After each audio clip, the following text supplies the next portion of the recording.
Tá. Eu vou desligar minha Enquanto isso, câmera você vai em tentando solidariedade com resolver. vocês. Ok, então um momentinho aqui. Deixa eu abrir aqui. Gente, boa tarde. Sejam todos e todas bem-vindos ao ST número 7, Medievalismo, Permanências ou Apropriações. Aqui hoje conosco temos o Gregory Ramos Oliveira, da Federal de Pelotas, com a comunicação Carlos Magno, na cidade dos Pirineus, celebrações da Reconquista em um medievo sonhado nas cavalhadas de Pirenópolis, 1973.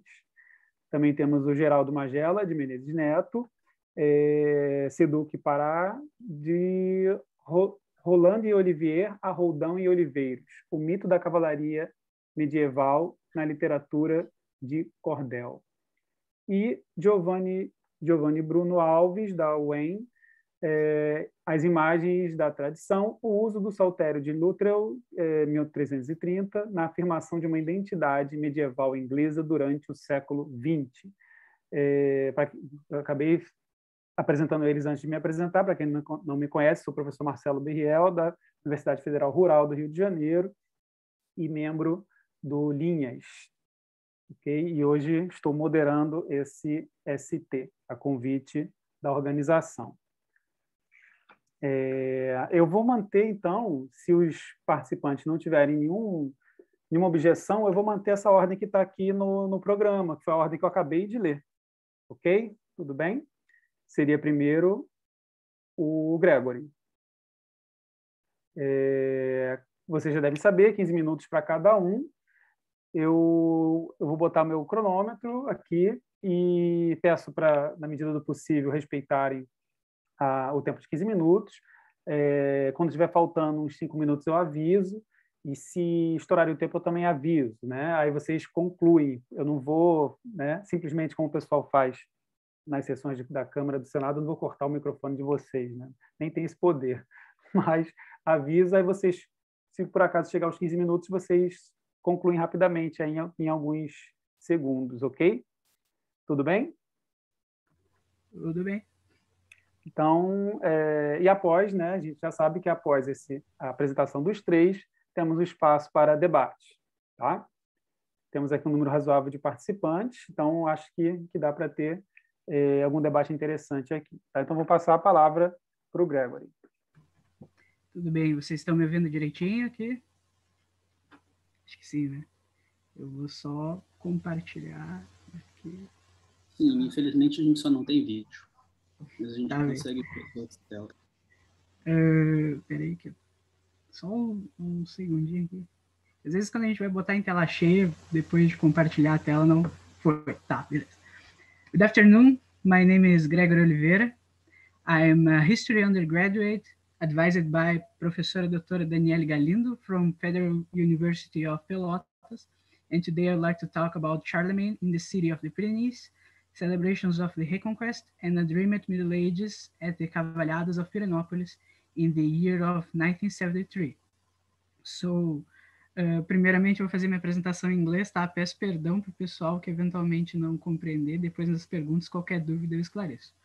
So, my objectives today are to realize a comparative analysis between the different primary sources that could have influenced the medievalized narrative presented in the Cavalhadas of Pirenópolis.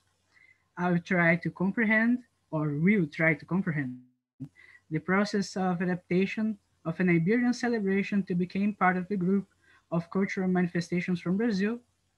And after that, we'll try to identify which way this reception of the Middle Ages became part of the traditions of Central Brazil. So Umberto Eco once said that there are several ways that the Middle Ages could be dreamed, and we live surrounded by them. Just like the Orient, paraphrasing an analogy of Edward Said, the Middle Ages work as a kind of theatrical stage for the infinite number of narratives. It's not impossible to see in this place Saladin, the Black Plague, or the Spanish Inquisition as part of the scenery under the label of the Middle Ages.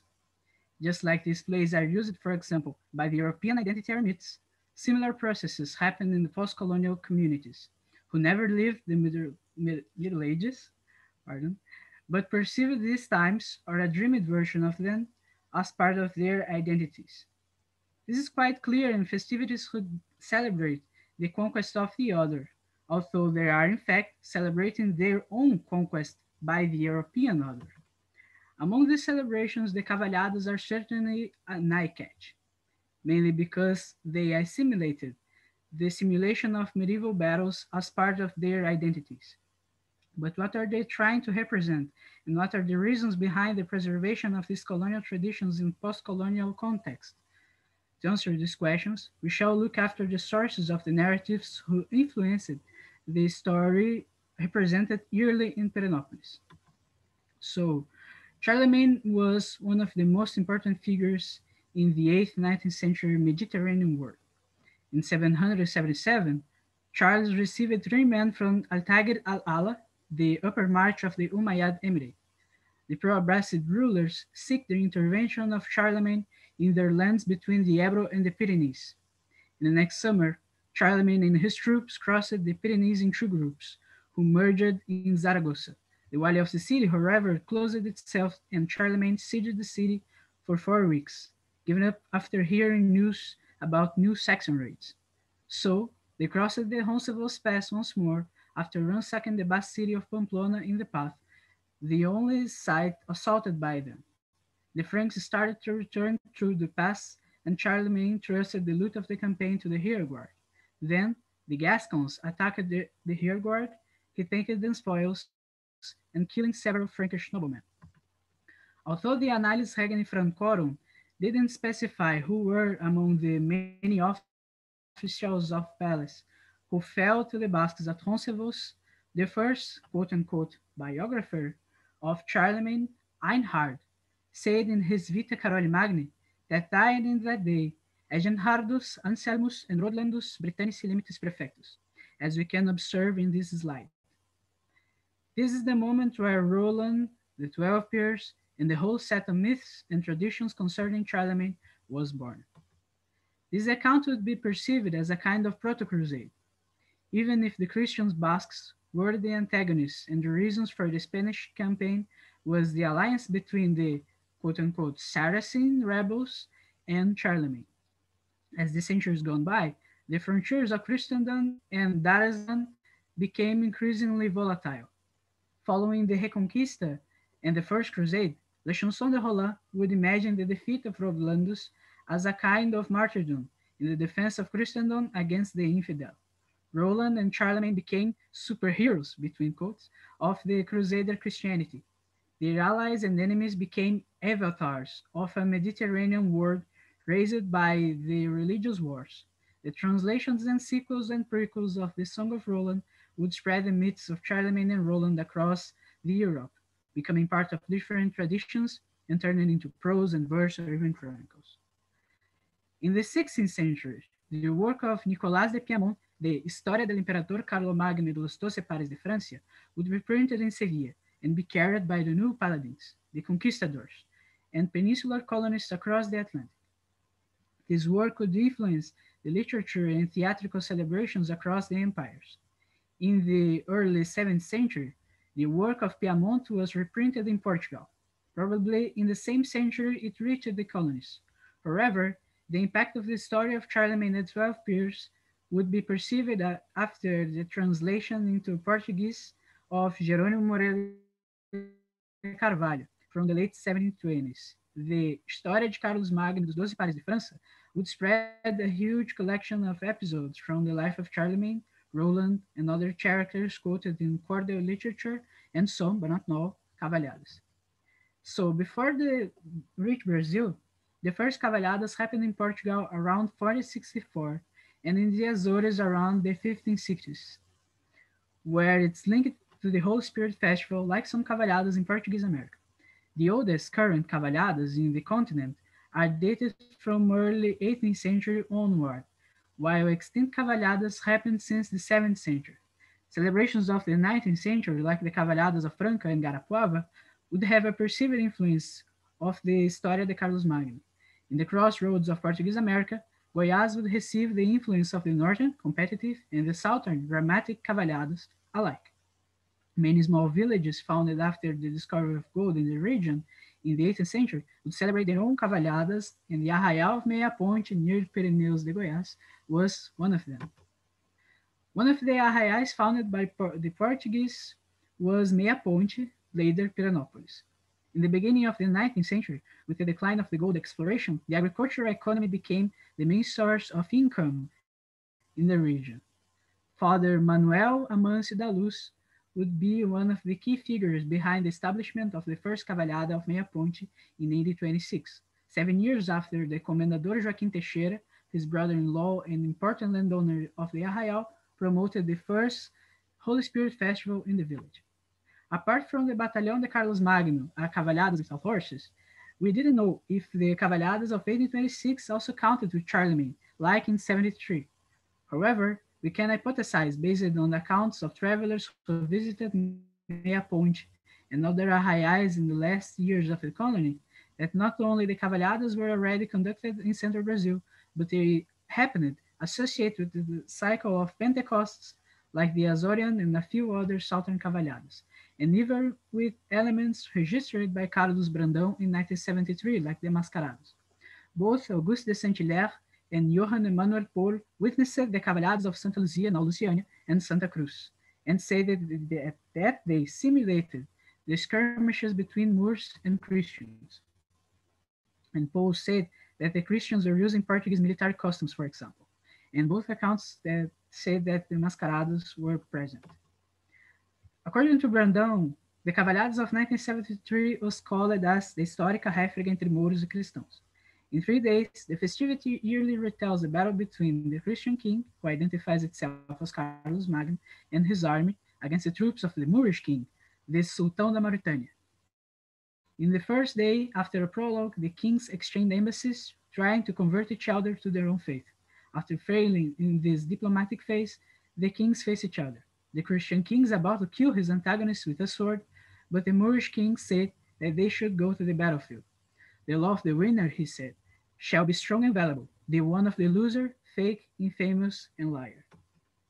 This kind of agreement between Charlemagne and the champion of the Moors is found as early as the Chanson de Roland. In the middle of the battle against Baligan, the emir of Babylon, both Charlemagne and the Saracen recognizes the mighty of their rival and promises their alliance if they leave their faith, as the exchange of embassies in the cavalhadas resonate. The battle then began. The 12 knights from each side faced their rivals in complex choreographies in the field, trading spears, sword blows, and shots. Between the carreras, the mascarados ran freely.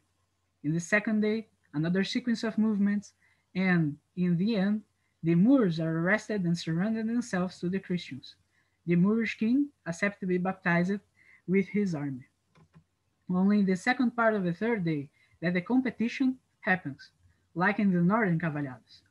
Although the difference between the phase with predictable results to the unpredictable, this didn't change the fact that the, between quotes, law of the winner remains in the whole celebration.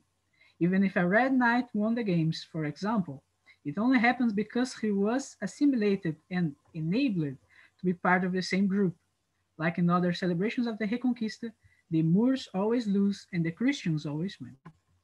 Even licença, Gregory, 5 minutos a mais, tá? Okay. Even with medieval elements and origins, this specific celebration was born entirely in a post-medieval context. Almost every year, they talk about how the Christians defeated the faith and identity of the other. They were 6800s perceiving themselves among the winners. The yearly reaffirmation of this myth reminded them of this unity through faith and violence. It shows the reminiscence of how their former colonial identity saw itself as part of an Iberian identity, despite living in a post-colonial society with native and African elements mixed with state tradition. Some elements didn't reach the 21st century, like the different dramas who were forgotten. The tradition only stays alive while the community perceived it as a meaningful manifestation to them. if the initial purpose of the Cavaladas was the indoctrination of the other, and to celebrate how the law of the winner is indeed strong and valuable, it's not the same purpose who keep it alive across the past century. It means something different to the community. Hence, this cultural tradition is preserved nowadays not exclusively by their origins across the Atlantic, but because it represents their identity. Brandão states that the people of Cavalhadas perceive this celebration as an opportunity to show their traditions to nearby communities and themselves. They feel proud for preserving it.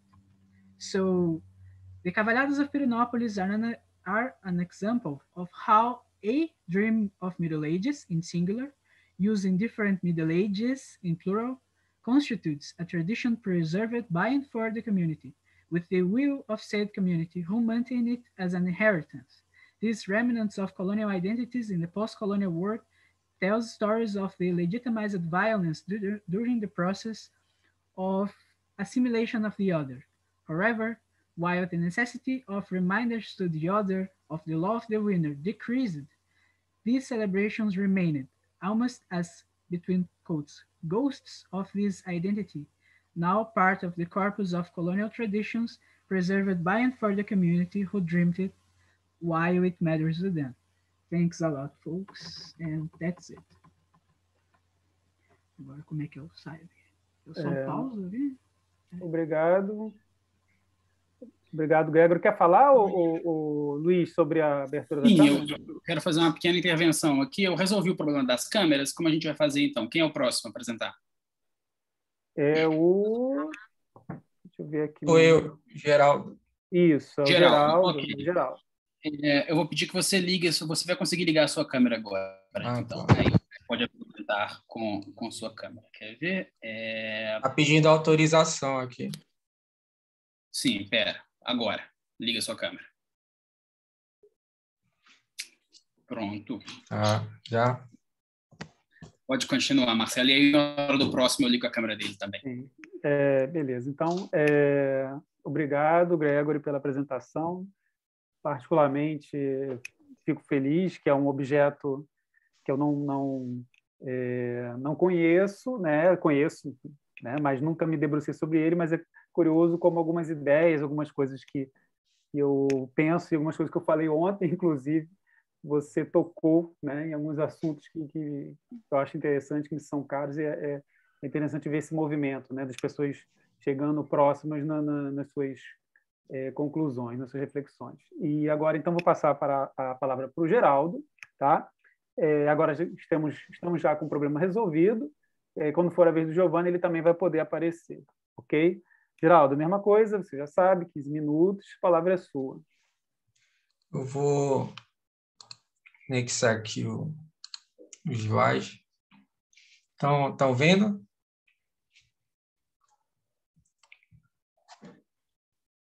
Sim, eu estou vendo a sua tela.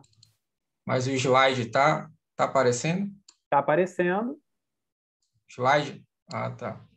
Você pode botar... não cometa o erro que eu cometi ontem. Ontem, depois que eu percebi que eu não botei no modo apresentação. Se você quiser, você bota no modo apresentação. Estou vendo... Ah, tá, sim.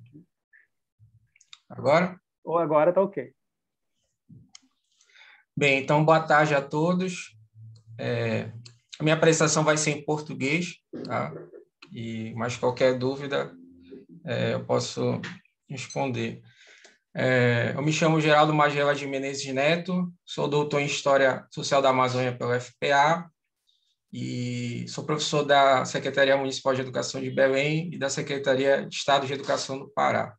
O trabalho que eu vou apresentar hoje aqui com vocês é intitulado de Roland e Olivier, a Roldão e Oliveiros, o mito da cavalaria medieval na literatura de cordel. Eu já tenho um percurso acadêmico relacionado à literatura de cordel desde a graduação, né? E recentemente passei a estudar um pouco mais a questão da recepção, né, da Idade Média na literatura de cordel, publicada no início do século XX, né? Então, esse que vai ser o foco do meu trabalho. Eu inicio esse trabalho com a primeira estrofe do folheto Batalha de Oliveiros com Ferrabras, do Leandro Gomes de Barros, né, o poeta paraibano, considerado o pai da literatura de cordel no Brasil. Então, ele inicia seu folheto assim: eram 12 cavalheiros, homens muito valorosos, destemidos e animosos, entre todos os guerreiros, como bem fosse Oliveiros, um dos pares de fiança, que sua perseverança venceu todos os infiéis, foram os leões cruéis, os 12 pares de França. Essa estrofe pertence ao primeiro folheto do chamado ciclo carolíngio na literatura de cordel, né? Como nós vamos ver aqui, existem vários folhetos com essa temática da cavalaria medieval. Então, o objetivo desse trabalho é o de analisar as representações da cavalaria medieval na chamada literatura de cordel e analisar também a construção da imagem do inimigo do cristianismo nas histórias da cavalaria medieval no cordel.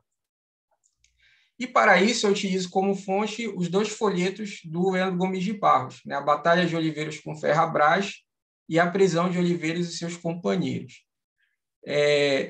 Não se tem uma data exata, né, de publicação desses folhetos, mas o que alguns pesquisadores dizem é que o Batalha de Oliveiros com Ferrabras é provavelmente de 1909, né, e a Prisão de Oliveiros e seus companheiros ali no início da década de 1910, né, ali por volta de 1912, 1913. Né? Então, são folhetos publicados na época em que o Leandro Gomes de Barros já era amplamente reconhecido, né, nesse mercado editorial do cordel, e ele já vivia em Recife, né, e vendia seus folhetos para vários estados, principalmente da região Nordeste. Aqui é uma questão que eu até relaciono um pouquinho com o debate de ontem, né, do evento sobre medievalismo, né, que é um termo que está sendo tão debatido, né, atualmente entre os medievalistas. Então, as narrativas da cavalaria medieval da literatura de cordel, elas são um prolongamento da Idade Média, né, como defende o Hilário Franco Júnior, inspirado na ideia de longa Idade Média do Eghoff, ou seriam apropriações medievais, né? seriam recriações. E, já me antecipando, eu defendo que, no caso do cordel, são as duas coisas. Ao mesmo tempo, você tem uma experiência histórica aí que vem desde a Idade Média, né, passando pela colonização portuguesa, né, de oralidade, de interesse pelas histórias de cavalaria, mas, ao mesmo tempo, também você vê reapropriações dessas histórias, né, da tradição oral, adaptadas, ressignificadas para o contexto do Nordeste, ali, da virada do século XIX para o século XX.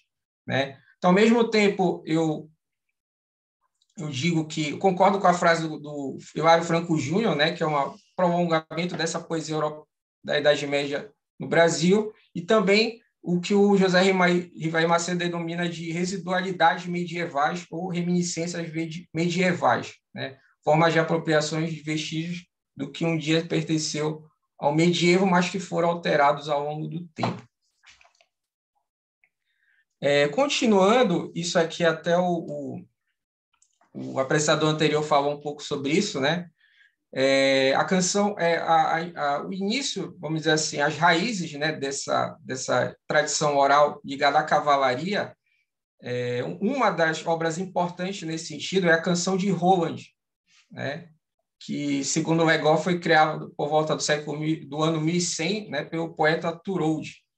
E o Roland, né, depois o Rolando, ele foi um personagem histórico, mas quase nada sabe sobre sua vida, apenas que ele é mencionado na obra A Vida de Carlos Magno, né? Diz que ele seria o sobrinho do imperador. E nessa obra há a narrativa de uma expedição do exército de Carlos Magno contra o rei Marcílio, né? O rei sarraceno de Saragoça. E nessa narrativa, a Batalha do Desfiladeiro de Roncesvalles, onde, por conta de uma traição, né, o exército cristão é cercado e derrotado pelos sarracenos. E o Roland ele acaba falecendo nessa luta, só que, com o tempo, essa morte do Roland na narrativa ela vai ser tomada como um modelo do cavaleiro cristão em francês, né, segundo o Eghoff. Essa narrativa já, apesar de ela tratar de acontecimentos aí do século VIII, né, na época do Carlos Magno, ela já vai ser produzida no contexto das cruzadas, né? Então, o Roland vai ser reapropriado como um modelo, né? Um mártir ali do cristianismo contra os mouros, né? Os muçulmanos. E essas histórias elas circulavam de forma oral por meio das canções de gesta, né? Então, eram histórias que eram difundidas na oralidade e por meio da contação de histórias, né, por meio da performance ali do cantador. Então, ela não vai ficar restrita apenas ao chamado círculo das elites europeias, ela vai também atingir as camadas populares por meio do formato das canções de gesto. Então, essas histórias elas vão sair ali daquele eixo, né, França, Inglaterra, e ela vai chegar também à Península Ibérica, né, Espanha e Portugal, e ela já vai sendo reapropriada, né? Então, algumas reapropriações na Espanha já vão dizer que o Carlos Magno era o primeiro peregrino a Compostela, né? Então, ele era visto como um libertador ali naquela época do contexto de ocupação muçulmana da Península Ibérica, né? Essas histórias foram recriadas com o tempo, né? Depois foi criado o romance de cavalaria francesa As Conquistas do Grande Carlos Magno, depois traduzido para o espanhol em 1525, Acrescido das Façanhas de Bernardo del Carmo. Já em português, ocorre a tradução para o português apenas no século XVIII, né, por Jerônimo Moreira de Carvalho, em que há uma absorção de outras histórias também, né, como os episódios do Ariosto e do Boiardo, e depois o Alexandre Gomes Faviense vai redigir uma terceira parte também, que depois vai ser tudo reunida já, né, com o título de História do Imperador Carlos Magno, no formato de prosa, né? Então, essas histórias elas chegam ao Brasil no formato, além da oralidade, no formato impresso, né, em prosa, que inclusive o autor anterior, o pesquisador anterior falou disso, né? O grande folclorista Câmara Cascudo, ele vai falar da dimensão que essa obra sobre o Carlos Magno ela teve no Brasil, né? Principalmente ali no Nordeste, no Sertão. E ele diz que era o livro mais conhecido pelo povo, né? Ele era um livro que estava presente nas fazendas de gado, nos engenhos de açúcar, nas residências de praia. Então, eram histórias, era um livro que era conhecido, né, mesmo por aqueles que eram analfabetos, né, porque eram histórias que eram lidas para o público, não era uma leitura individual, né, que é algo que também vai ocorrer na literatura de cordel. Essa aqui é uma página da edição de 1864 de Lisboa, né? E aí, por fim, temos a literatura de cordel, que é o foco deste trabalho, né? Então, Leandro Gomes de Barros, ele se inspira tanto na leitura da história de Carlos Magno, quanto na tradição oral para produzir seus 2 folhetos, né? Esse aqui embaixo é a capa da Batalha de Oliveiros com Ferrabras, já uma versão mais recente da editora Luzeiro de São Paulo. Então, como eu mencionei antes... Você alcançou 10 minutos, tá? Faltam mais 5. Ah, tá, obrigado. Então, como eu mencionei antes, esses folhetos vão dar início ao ciclo carolíngio da literatura de cordel. Então, outros autores, outros poetas depois também vão abordar essa temática da cavalaria medieval. Então, eu vou falar aqui, selecionei alguns trechos aqui para comentar sobre essas representações. Nessas histórias do Leandro Gomes de Barros, os cavaleiros aparecem como defensores da fé cristã. Então, essa estrofe aqui também é da Batalha de Oliveiros com Ferrabras, que diz assim: todos eram conhecidos pelos leões da igreja, pois nunca fora a peleja que nela fossem vencidos. Eram por turcos temidos, pela igreja estimados, porque quando estavam armados, suas espadas luziam e os inimigos diziam: esses são endiabrados.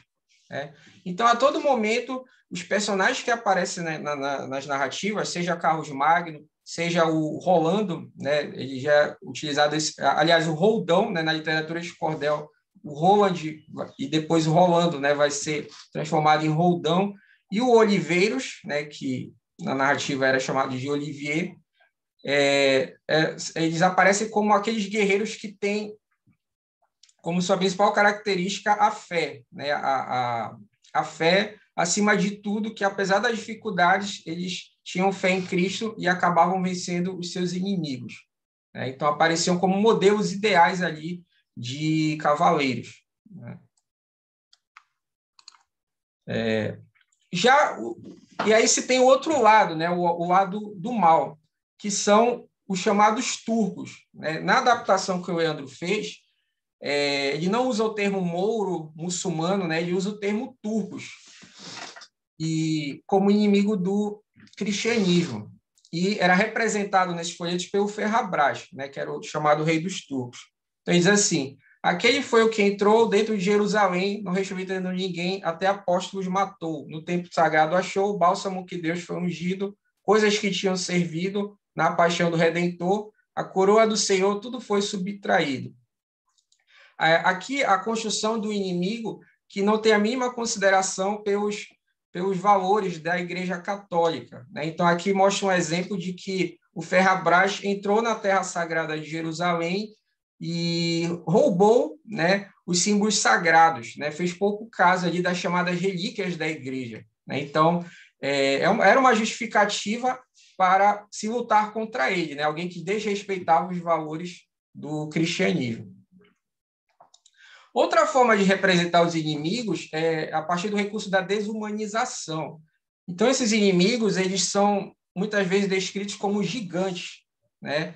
Isso é algo não só da literatura de cordel, né? Já nas narrativas medievais, por exemplo, nas histórias sobre o rei Arthur, nós já encontramos referências aos gigantes, né, nessas histórias. Então, em determinado trecho, o Leandro diz assim: chegou um gigante enorme trazendo uma grossa lança. Disse dos pares de França, não deixarei nem o poume.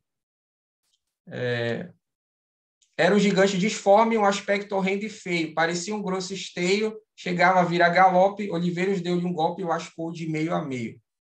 Então, esses termos, gigante disforme, aspecto horrendo e feio, era uma forma de delimitar bem o bem e o mal nessas histórias. E as histórias terminavam com a conversão do inimigo, né? Então, no final do primeiro folheto, o Ferrabras ele se converte ao cristianismo, né? Ele reconhece a superioridade. O próprio Oliveiros, né? O herói, o cavaleiro, a preocupação dele não é matar o inimigo, mas sim convertê-lo ao cristianismo, né? Então, a todo momento ele apela, e aí no final o Ferrabras reconhece a superioridade do cristianismo, né? Então isso aí, as histórias, né, elas repetem essa situação também. Outros autores também repetem essa situação. Já finalizando, eu gostaria de dizer o quê? As histórias da cavalaria medieval na literatura de cordel são ao mesmo tempo reminiscências, né, de uma Idade Média e apropriações do medievo. De um lado, trata de acontecimentos históricos de uma dada realidade europeia ocidental e suas próprias representações sobre a cavalaria e o desejo de heróis cristãos a quem se inspirar no contexto das cruzadas. Então, ela se refere a conflitos que ocorreram, né, a guerras entre cristãos e muçulmanos na Idade Média, mas também às aspirações naquela época que se tinha no contexto das cruzadas, de se ter um herói a quem se inspirar, né? No caso aí, Carlos Magno, Roland e Olivier. Por outro lado, as narrativas da cavalaria... Já deu 15, mas pode concluir. Tá. Por outro lado, essas narrativas são adaptadas para o contexto do Nordeste do início do século XX, né? Uma sociedade que valoriza heróis individuais, que representam valores considerados dignos de louvor, como a coragem e a honra, né? Alguns autores associam isso também aos cangaceiros, né, da época. Além disso, uma forte influência católica no interior, os cavaleiros representam também uma luta do bem contra o mal, de Deus contra o diabo, né, representado pelos turcos, mas que também poderiam fazer referência às novas religiões que estavam surgindo na época, como o protestantismo e o espiritismo, né? Então, na época, você já tem alguns folhetos criticando as chamadas novas doutrinas, né? Então, o protestantismo e o espiritismo eram criticados por muitos poetas da literatura de cordel. Então, essas narrativas seriam uma forma de reforçar os valores católicos do sertanejo. E essas narrativas, elas resultam, né, das influências tanto da oralidade quanto do livro em prosa, né, da história do Carlos Magno e dos 12 pais de França. Então, o poeta ele não vai só transcrever a história, ele adapta, recria, ressignifica, tendo em vista seu público, que eram pessoas das camadas populares e até mesmo analfabetas. Então, essas histórias elas não eram feitas para serem leituras individuais, eram feitas para serem lidas em voz alta, né, para um público de leitores e ouvintes. Então, é equivocado tentar encontrar uma exatidão histórica, né, como eu já vi alguns pesquisadores, né, tentar identificar no que o Leandro está dizendo, se é verdade ou não, o uso do termo turcos como sendo equivocado. Então, o objetivo não é esse, o objetivo é entender o porquê, ainda no século XX, você tem ali uma recorrência das histórias da cavalaria medieval e por que elas ainda têm significado para aquela população ali do início do século XX. Né? Então, eu termino dizendo que a literatura de cordel ela se apresenta como uma fonte rica para professores e pesquisadores para se pensar nas apropriações e recepções da Idade Média no Brasil. É uma forma de aproximar temas de um período aparentemente distante, mas cujos ecos ainda ressoam no nosso presente. Então, agradeço a todos e estou à disposição também para eventuais perguntas. Obrigado. Ok, Geraldo, obrigado. O Giovanni pode abrir também agora já, ou Leandro? Ou, perdão, Luiz?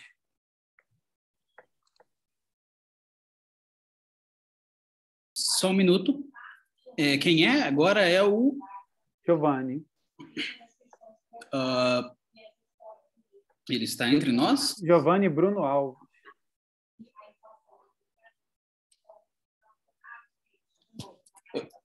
Não estou vendo o nome dele, eu devo ser cego. Ou ele não está? Eu também não estou vendo.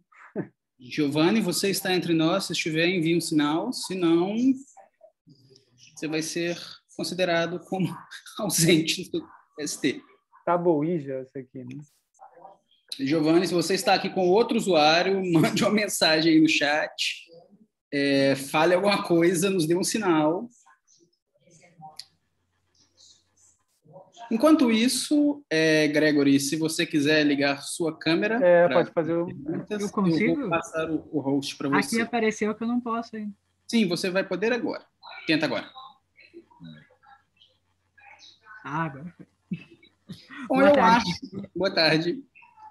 Eu acho que a gente levou um bolo do Giovanni, né? Então... É o que parece. Acho que então a gente pode caminhar para as perguntas, para os debates. Eu vou primeiro abrir para... Eu não vi nenhuma pergunta no chat, mas eu vou abrir agora, né, primeiro para que os participantes enviem suas perguntas. Eles podem abrir o microfone, né, ou colocar no chat que eu leio. Após isso, eu abro para os próprios comunicadores, se quiserem falar, fazer pergunta um para o outro também, tá? Então, ninguém? Acho que você vai ter que quebrar o gelo, Marcelo. Será? Alguém levantou a mão. Cadê? Raoni. A mão levantada. Aonde? Raoni. Tem um desenho de uma mãozinha aí embaixo. Raoni. Para mim não apareceu, não. Mas tudo bem, ele pode falar. Ele pode falar. Só não apareceu. Eu não vi. Agora que eu vi aqui nele, na imagem do perfil dele, mas em outro lugar para mim não tinha aparecido. Mas tudo bem. Pode falar, pode fazer a pergunta. Pessoal, antes de fazer a pergunta, eu gostaria de parabenizá-los aí pelos eventos maravilhosos que estão acontecendo aí. Sensacional, muito obrigado mesmo. Eu queria comentar a parte que o colega Magela ali falou sobre aquela, como é que é o nome? A batalha entre Oliveiros e Ferrabras, né? A parte que ele comentou ali sobre a conversão, né, o cristianismo, essa citação toda que ele fez do poema me parece uma transliteração, inclusive, de um trecho da chanson de Roland, Eu, por acaso, tinha feito uma tradução livre dessa parte, né? A narrativa da batalha e do cavaleiro sendo abatido e à beira da morte, né? Tem uma citação aqui: o diabo desarmado fê-lo garantir seu batizado. Engraçado que até rima. Essa literatura, ela teria bebido principalmente das fontes da canção de Rolando como uma apropriação, ou ela teria alguma continuidade no sentido de que ele citou que há os dois, né? Mas no sentido disso ter sido reproduzido durante a Idade Média em Portugal, isso teve continuidade nessa questão do Ferrabras com Oliviers?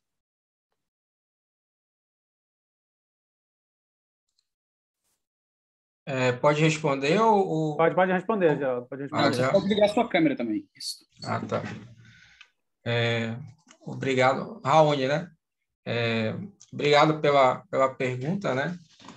E, assim, vários autores, desde o Câmara Cascudo, aí você tem o Sebastião Nunes Batista, Jerusa Pires Ferreira, Marlise Meyer, eles fizeram algumas análises, né, comparando as narrativas tanto do cordel quanto da adaptação mais próxima, que é a do século XIX, né, da 18, aliás, da história do Imperador Carlos Magno, né, que já é a versão em português. Então, essas histórias, elas vêm da canção do Rolando original e, vamos dizer assim, alguns episódios chaves, eles permaneceram, né? Então, essa história da conversão, do heroísmo, né, do Rolando, elas aparecem ainda tanto na versão já da tradução portuguesa, quanto depois na literatura de cordel.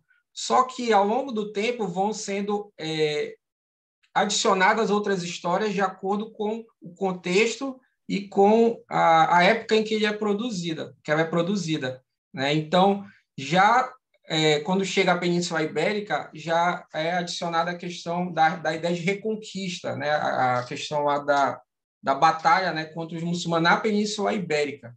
Então, algumas histórias permanecem, outras são recriadas. Então, é algo que a Jerusa Pires Ferreira ela comenta na obra dela, né, Cavalaria em Cordel. Então, é, ao mesmo tempo, adaptação, recriação.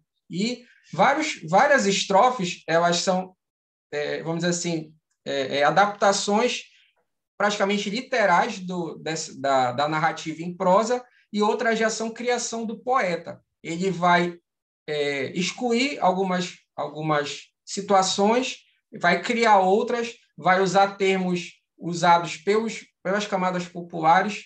Por quê? Porque a preocupação dele não é só ser fiel à obra em si, mas é o público dele, né? Então, o público, quem era o público de cordel, né, no início do século XX?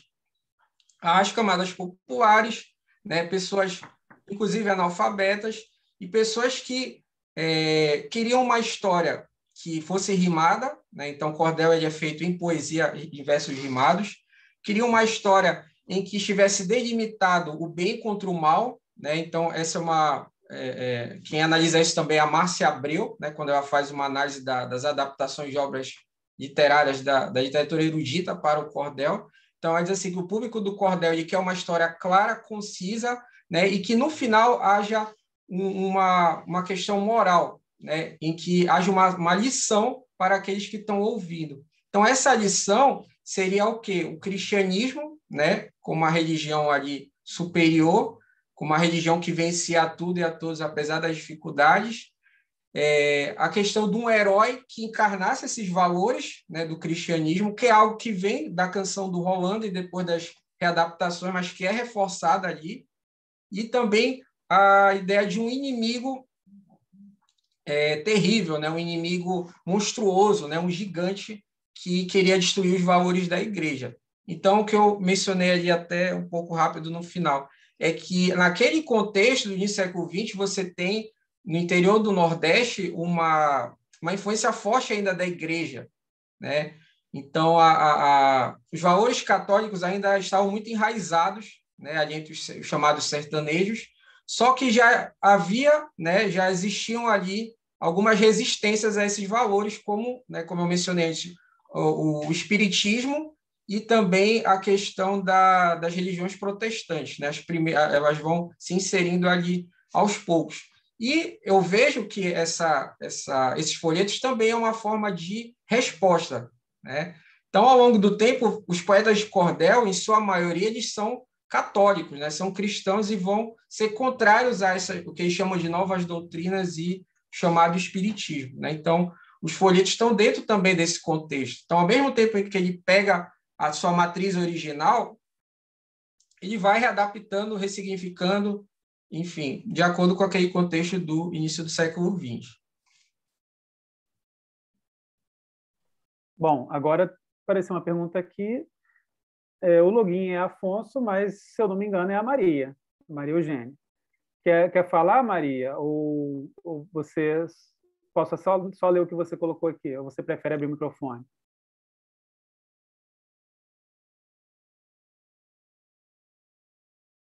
Bom, de qualquer jeito, a Maria... Fizeram uma pergunta aqui no privado, se eu puder falar. Deixa eu só, então, falar aqui. A Maria, pelo jeito, a Maria só está com uma curiosidade sobre a referência ao Câmara Cascudo que você fez. Qual é o livro do Câmara Cascudo que está usando, que você mencionou o Câmara Cascudo? Sim, são os 5 livros do povo, né, em que ele vai fazer um estudo das novelas europeias, né, portuguesas no Brasil. Então, a história da donzela Teodora, da Imperatriz Porcina, e também ele vai falar um pouco também da história do Carlos Magno. E outro livro dele é o Mouros, Franceses e Judeus, em que ele tem um capítulo chamado Roland do Brasil, né? E até curioso desse capítulo, que ele vai falar um pouquinho de como essa influência é forte no Nordeste, que várias pessoas que nasceram, né, nesse século XX, elas foram chamadas de Roldão, né? Tem cidades chamadas de Roldão no Nordeste, e cantadores também. Ele até o Câmara Cascudo cita um encontro dele com um cantador numa feira do interior do Rio Grande do Norte, em que ele vai dizer assim: Deus lhe pague, assim como ele fez com Oliveiros, né? Então, era uma influência assim que estava muito forte nas camadas populares, né? Então, o que eu uso mais do Câmara Cascudo são esses 2 trabalhos, os 5 livros do povo e o Mouros, Franceses e Judeus, Presença no Brasil. E tem uma pergunta aqui, né? Perguntaram se você... Não, mas, bom, eu vou priorizar as do chat, tá, gente? Depois dessas aqui a gente vê o que faz, porque a orientação é fazer pelo chat, depois sobrar tempo a gente vai para outra. Eu levantei a mão, que também eu tenho uma pergunta. Tá. Eu também tenho considerações a fazer, mas eu vou dar a palavra para vocês primeiro. Não, pode ir. Posso falar primeiro, então, Luiz?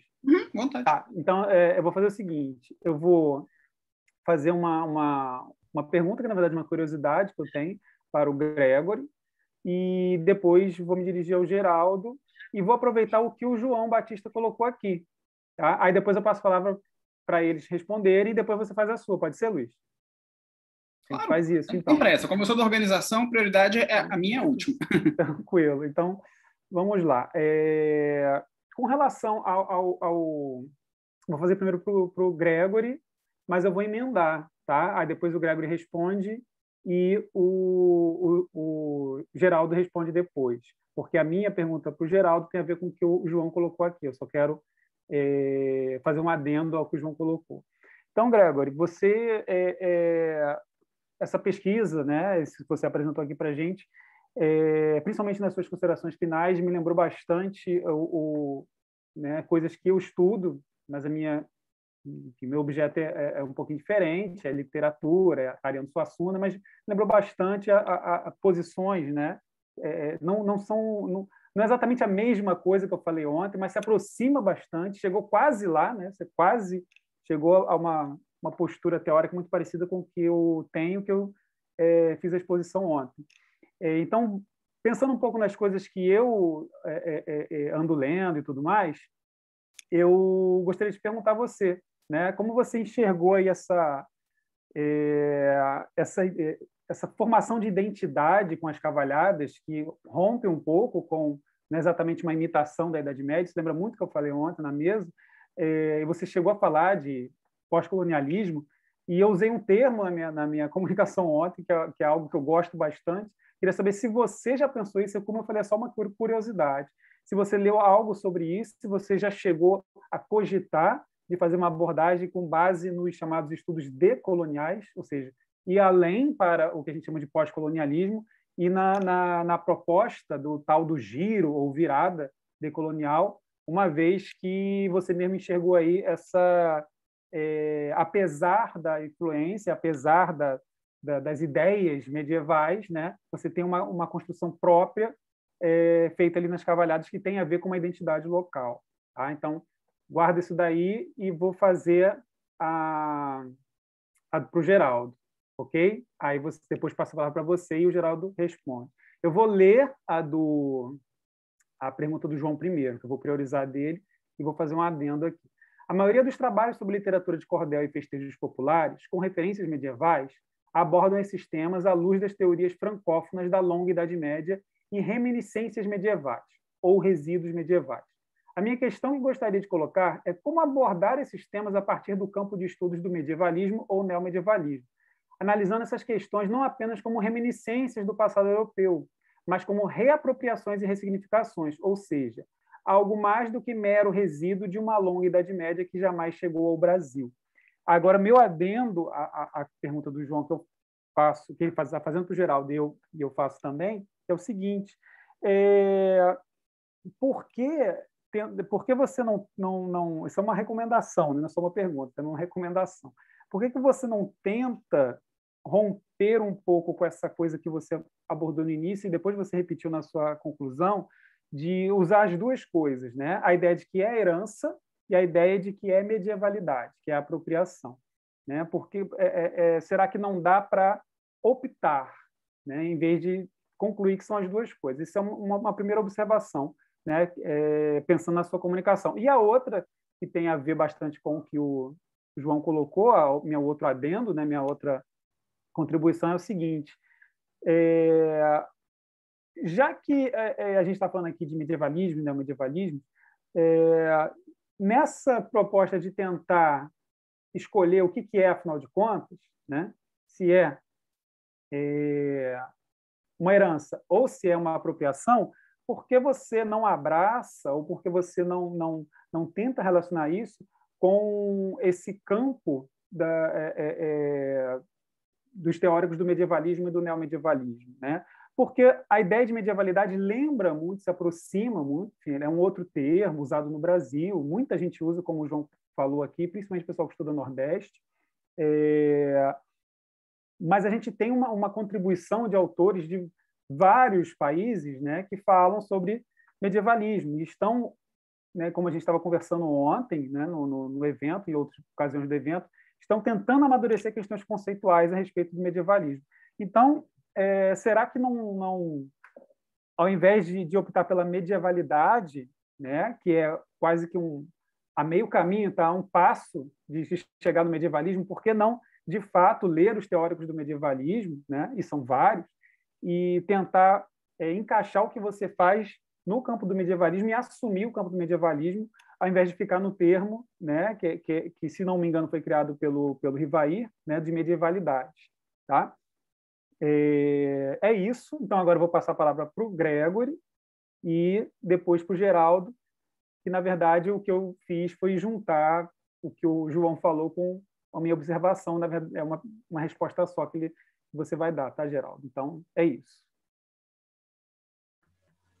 Antes de eu iniciar o comentário, eu só queria perguntar para o Luiz quanto tempo a gente tem.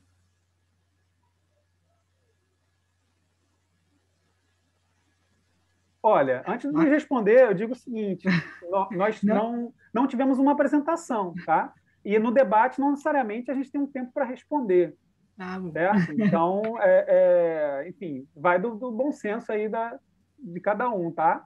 Tá bem, tá bem. Eu tenho o modo sucinto e o modo prolixo, eu vou tentar ser o mais tenta o modo rapidinho assim. sucinto, né? De prolixo já basta o moderador. Então, assim, Marcelo, ontem eu estava vendo a tua apresentação e eu achei muito interessante essa questão. Tu estava comentando ali, eu, caramba, olha aí, tá interessante.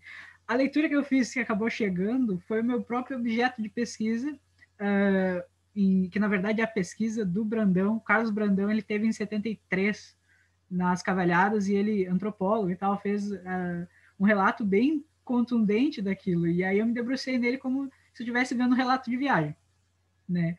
E lá em algum ponto ele comenta que ele foi atrás das pessoas, ele foi perguntando e as pessoas falavam, não só em Pirenópolis, mas nas cidades do Brasil Central, que eu chamei grosso modo de Brasil Central, né? Goiás e tal, elas identificavam essas festividades e algumas exclusividades delas como algo que elas tinham orgulho, né? E aí foi que eu pensei, pô, mas que loucura, né? Essa questão de que eles transformaram, né? Eles readaptaram essa festividade que no começo eu acabei passando por vários artigos e muitos deles falam do papel dos jesuítas, que os jesuítas trouxeram para ensinar os índios e os ex-escravizados, os escravizados ainda, né? Que eles deviam ter que temer a crença, né? Ter que seguir a risca, né? Quase a mesma ideia do cordel. Né? Então, e aí, depois de um tempo, aquelas comunidades, aquela lógica, ela meio que desaparece, mas e aí o que fica? Fica a ideia de que eles têm que preservar, né? Ou pelo menos ficava, né? Hoje em dia, as cavalhadas... Aí é uma ideia minha, né? Ainda não cheguei nessa etapa da minha pesquisa, né? Porque eu vou usar ela para o meu TCC daqui a 2 meses, vai encerrar meu TCC, vou defender ele. Mas eu tenho pesquisado recepções de Carlos Magno, né? Que eu estou num projeto com a Dani desde 2018. Que a gente usa o espectro, a gente usa teóricos da Mittelalter Reception, né, que já é a versão germânica da coisa. E aí, no meio das recepções, eu acabei me deparando com as cavalhadas, e aí tanto que eu já tinha visto os textos, os paratextos, etc. Né? Então, mas ainda não cheguei nessa etapa decolonial. Então, tu me perguntasse quais autores, né? Eu vou ficar te devendo essa. Ainda não cheguei nessa etapa, mas meu foco daqui para frente vai ser esse, até principalmente porque eu vejo hoje em dia muito da questão de tipo deles terem percebido as cavalhadas como uma jogada turística para a sociedade perenopolitana atual, que atrai gente de fora. E as pessoas vêm de fora dizendo que elas querem encontrar algo antigo. Então, tem todos esses termos aí muito interessantes. É muito massa ver isso, né? E até meio que comentando a respeito disso, não é um medievo que está se preservando, né? É uma outra coisa. Ela é um sonho de Idade Média que eles estão meio que montando e podando, né? Que nem uma planta, e às vezes corta ali uma raiz, seleciona ali um lado, vai esticando, e cada cavalhada no Brasil inteiro tem um jeito muito bizarro e muito legal de se fazer. Né? Então, acho que... Não sei se te respondi, eu espero que tenha respondido. É isso aí. Né? Agora, Geraldo, pode abrir o microfone e a câmera, Geraldo? Pode começar. Eu já estava prevendo um pouquinho nessa essa polêmica aí do medievalismo, né? Que afinal é a discussão do momento, né? No meio dos medievalistas. E agora, na minha visão, eu não vejo assim que uma abordagem ela necessariamente ela elimine a outra, né? Ela seja contrastante, né? Eu ainda penso que é possível conciliar de alguma forma, tanto que é uma herança e também como uma recriação. A minha visão de que veio da Idade Média não é apenas dizer essa visão, né, como um comentário colocou aí, uma visão colonizada, né, ou uma visão que simplesmente transplantou-se, né, uma característica medieval para o Brasil. A minha intenção aqui é reconhecer a historicidade desse processo, porque apesar de que o cordel é uma criação original brasileira, do Nordeste brasileiro, e isso eu reconheço, mas também essas histórias elas têm o quê? Uma trajetória, né? E uma trajetória que se iniciou-se no que denomina-se, né, de Idade Média. Então, elas chegaram ao Brasil, né, de alguma forma, por meio da tradição oral e depois das impressões em prosa, né, e depois chegou ao cordel. Não significa que é uma reprodução, mas também é o que? Uma ressignificação para um novo contexto, né? Uma apropriação. Né? Então, eu não vejo necessariamente que uma vai eliminar a outra. Né? Então, a minha visão é essa. E a minha crítica a esses autores que o João, né, colocou aqui no comentário dele, dessa visão francófona, é realmente autores que vêm desde o Câmara Cascudo, Jerusa Pires Ferreira, Melizimé, entre outros, eles se preocupam apenas em, vamos dizer assim, muitas vezes, em comparar, né, essa questão medieval com a versão em cordel no Nordeste. E a minha visão é justamente o quê? Não é só uma adaptação, não é só dizer se o poeta está adaptando de forma correta ou não, é também valorizar essa criatividade do poeta da literatura de cordel, porque a partir de fontes diversas, né, da tradição oral e do livro, ele consegue recriar essa história para um novo contexto, para novas demandas naquele momento, né, do início do século XX. Então, lógico, essa questão do medievalismo, eu confesso, preciso ler um pouco mais sobre isso, e realmente está na minha pesquisa, né, que eu pretendo... até uma pergunta que foi feita se eu tenho trabalho publicado, eu já tenho que está em avaliação numa revista, né, mas ainda não está, o processo ainda não finalizou. Mas nas minhas abordagens eu incorporo também a questão do medievalismo, mas também defendo que não necessariamente se deva descartar essa perspectiva do Rivaí Macedo, do Hilário Franco Júnior, né, que inspirados no Egóf.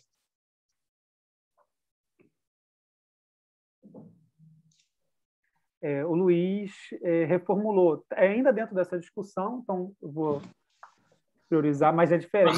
Marcelo, foi. 18 horas. Ah, 18, tá. 18 e Tá, 3, okay. A gente já está no horário da mesa. Porque eu vi a tua Mas você já respondeu aqui. minha pergunta também. De certa forma, sim. Vai ficar sem responder. E depois tem um comentário da Dani. Né? Não é exatamente uma pergunta, um comentário da Dani. Então, lê o comentário da Dani, antes de fechar. A Dani só comentou aqui que a Abreu vai criticar isso, apontando para a questão da nostalgia dos próprios cordelistas. Lembrando que estamos falando do século XIX. Talvez o ponto seja pensar a recepção de topoi medievais. É uma boa ideia também. Tá? E aí, então, gente, eu agradeço bastante aí a presença, agradeço os comunicadores, tá? E a gente pode continuar esses debates em outros espaços. Ok? Agradeço também. Muito proveitoso o debate. Parabéns a Obrigado. todos. Valeu, Obrigado. pessoal. Muito Obrigado. Um grande abraço. Boa noite a todos. Boa noite.